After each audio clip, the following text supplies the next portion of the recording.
Opa, você tá bom? Nick aqui falando. Hoje, minha pergunta para você é: você sabe qual é o oposto de amor? É, desde quando eu era criança, eu ouvia que o oposto do amor era o ódio. Eu ouvi isso com muita frequência. Se eu não me engano, em alguns filmes eu via alguma coisa também do gênero. Isso era muito mais comum nessa coisa de novela, né? Tanto é que quando você pega aqueles enredos de novela, né? Geralmente você tem esses dois opostos, né? O amor e o ódio. E ali dentro dessa ideia do ódio tem aspecto da vingança em si, né?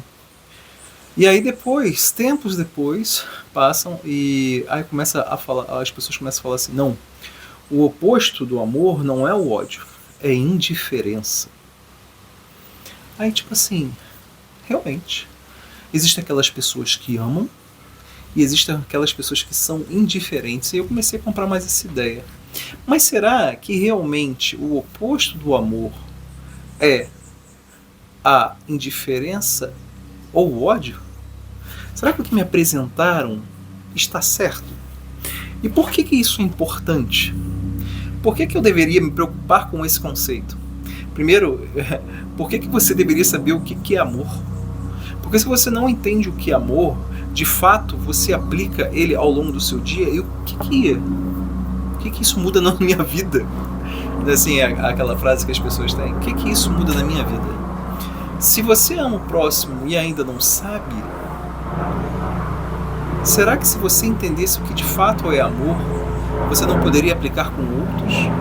E outra, se você de algum jeito entende o que é amor, será que você não pode perceber aquelas pessoas que de fato lhe amam? E se você tem essas pessoas ao seu entorno, será que não seria melhor você valorizá-las? Tá, ao mesmo tempo, o que é o ódio? O que é essa indiferença? Será que eu sou indiferente em relação às pessoas? São perguntas que você deveria fazer, tal como eu faço. É lógico que dever, você não deve, né? No fundo é uma possibilidade.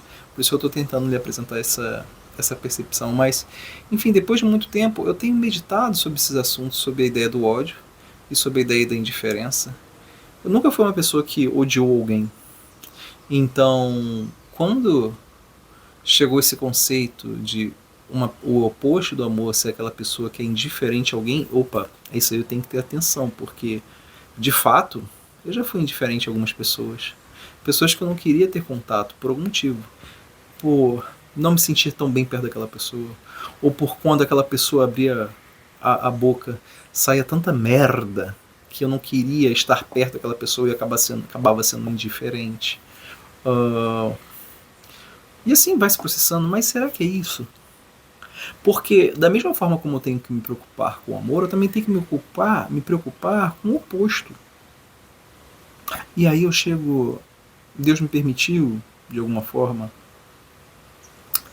entender, conhecer que o oposto do amor está relacionado a uma das coisas que Jesus falou. Jesus ele fala assim, olha, honrai pai e mãe. Honrar pai e mãe. Mas aí você se pergunta, o que é honrar? Aí o outro vai falar assim, não, honrar é servir. Não, não é. Por incrível que pareça, não é. Você já reparou que, por exemplo, se você vai lá, você trabalha para alguém, você foi contratado por esse indivíduo para você servi-lo. Na realidade, você entrega o tempo, você tem a sua vida, você tem o tempo de ação, né, que você tem seus processos de vida, né, que eu falo que é o processo de viver. Nesse seu processo de vida, você está entregando uma parte da sua vida para aquele indivíduo porque você está executando ações para ele e por isso você de algum jeito é contratado. Ou mesmo se você for um empreendedor e dono do seu próprio trabalho, de algum jeito você está fazendo a mesma coisa, você está pegando o seu tempo e investindo em outra pessoa, né? Oferecendo o seu produto, seu serviço, etc e tal. Tudo isso, ambos em função da sua sobrevivência. E depois, além da sua sobrevivência, começam a ter as outras preocupações do indivíduo. Mas enfim, Quando você para analisar no servir, existe uma certa dependência daquele que de algum jeito lhe faz servir para ele. Então, se eu tenho um chefe, esse chefe ele me manda fazer determinadas coisas e eu sirvo ele apresentando aquelas coisas que ele pediu para eu fazer. E se eu tenho uma certa dependência daquele indivíduo, de algum jeito eu tenho uma relação de medo.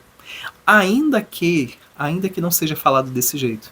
Porque se existe o aspecto da sobrevivência daquele indivíduo mediante aquele trabalho qual ele executa, se ele perder aquele trabalho do nada, o que acontece? Talvez ele não tenha a subsistência, ele acabe não tendo os recursos que ele tem enquanto ele trabalha para que ele se mantenha vivo. E para qualquer indivíduo, se você não tiver meios de se manter vivo, de algum jeito é uma preocupação. Então existe um medo. Só que esse medo ele tem simbolicamente alguém por trás, que é aquele que lhe atribui aquelas ações que você deve fazer e você tem um pagamento para aquilo, certo? Então você está servindo aquele indivíduo. Agora, o honrar, isso é servir. Então servir é quando você presta uma ação, quando você usa o movimento da sua vida através do tempo que você possui para você realizar determinada ação que o outro espera de você. E ele está, de algum jeito, lhe pagando, independente do meio que aquilo aconteça, para que você o sirva. Então você serve ele. Agora, honrar não. Honrar é quando você entrega parte do seu tempo, da sua vida, para um indivíduo, ainda que ele não peça, sendo que você faz o melhor que você pode para ele. Então, honrar pai e mãe não é obedecer pai e mãe, é honrar pai e mãe. Ou seja, se seu pai e sua mãe, enquanto você era bebezinho, e você sabe que se você pega um bebê e você não cuida dele, você deixar sozinho, ele morre. Porque ele não tem ainda a possibilidade de se fazer viver. Ele não sabe, ele não tem as habilidades motoras, ele não tem aquela habilidade mental, ele necessita desse cuidado dos pais, por isso os pais são importantes. E eu não estou falando pais antepassados, pai Abraão, pai... Não, nada disso, estou falando os pais, pai e mãe, aquele responsável que teve você e cuidou de você, para que você existisse hoje como um adulto. Então, quando você honra o teu pai e tua mãe, o que você está fazendo? Você está valorizando aquele tempo que ele demandou com você, ou seja, aquela existência que ele possui, ele pegou parte do tempo dele, ele investiu em você, ainda que com muitos erros, talvez, a depender da sua criação. Tem gente que vai ter uma família sublime, onde você não tem problemas quase nenhum, e em outras você vai ter muito problema, você nasce no caos, mas se alguém cuidou de você, que legal. Seja grato a Deus por causa disso. E você tem que honrá-lo. Não é obedecer. É honrá-lo. Tipo assim, o que você vê de bom para o teu pai, para a tua mãe, de uma forma que você possa ajudá-lo, ainda que ele não entenda. Mas que de algum jeito você vai estar fazendo bem para ele e ele não está lhe pedindo. Ou seja, você está trazendo um tempo da sua vida, da mesma forma que ele fez contigo, você também vai fazer. Você vai lá, pega um tempo da sua vida, investe naquele indivíduo, seja através de palavras, seja através de ações. É um cuidado. Isso é honrar. É quando, de algum jeito, você trabalha para o outro, ainda que ele não peça. E quando você honra pai e mãe, já parou para pensar que é assim que você honra a Deus? Por isso que você não serve a Deus. Quando você vê, falando entre aspas aqui, sobre o Velho Testamento, o termo é servir a Deus. Eu não aceito o Velho Testamento, eu aceito o Novo Testamento, a Nova Aliança, e vou ter desconsiderações totais sobre as coisas que aconteceram no passado. Então a minha percepção sempre é uma percepção, estou trazendo meu modelo existencial, ok? Eu acredito em Deus como essa chave que faz entender o próprio Deus. E quando Jesus ele vem e nos mostra que nós devemos honrar pai e mãe, lógico, eu também tenho que honrar ao pai, honrar a Deus. Não com a perspectiva de medo do Velho Testamento ou do passado, e que eu observo hoje, fazendo essa meditação, fazendo essa reflexão junto com você, eu entendo que o oposto do amor não é o ódio e também não é a indiferença, é o medo. Se você serve alguém, de alguma forma, aquilo ali, bem lá, de forma inconsciente, possivelmente, você tem medo daquilo. Tem alguma raiz de medo. Por quê? Eu fiz um vídeo aqui em que eu falei, você trabalharia de graça? Porque se você trabalha de graça, é pela graça. E pela graça daquele que lhe fez existir, ou seja, o próprio Deus. Então, se você trabalha com o que você ama, você trabalha pela graça, você trabalha de graça. Aí, se você vai lá, vamos supor, você trabalha com vou dar um emprego, um exemplo aqui. Sei lá, eu sou um engenheiro, trabalho com petróleo. Eu sou um geólogo, trabalho com petróleo. Será que aquelas ações que você executa através daquelas atividades do seu trabalho, você faria de graça?